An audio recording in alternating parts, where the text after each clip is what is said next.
Welcome to new class. क्या लिखा है मैं अभी थोड़ी देर में पढ़ने तो हूँ गाइस। अभी के नीचे कोई पानी हो रही है, देखते हैं। तो ये अभी मैं आपको मोटर नहीं दिखाऊंगा, इसलिए आपको दिखा देते हैं। ऐसा कर दिया करो जिन्हें मेरे को सुंदर ये देखिए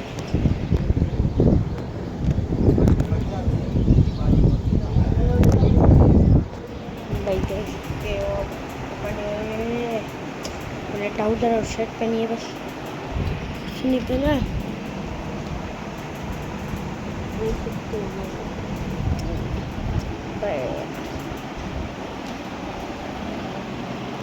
बस मेरे बाल के फिर बाल गले भी देख सकते हो आप।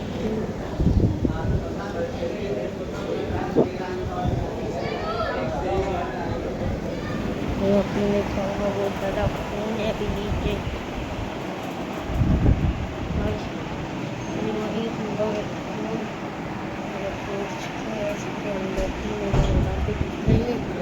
इंशाल्लाह आपको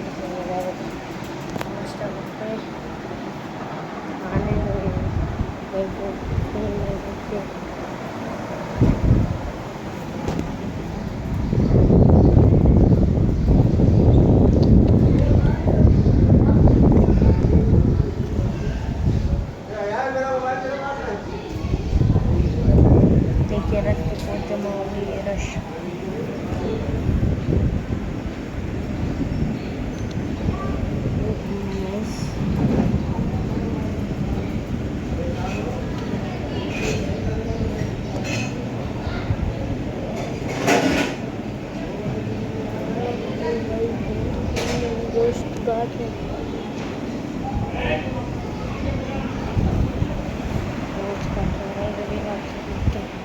थोड़ी देर के बाद जो थोड़ी देर हालात कुछ खाएंगे, ठीक है। तब तक के लिए चलो।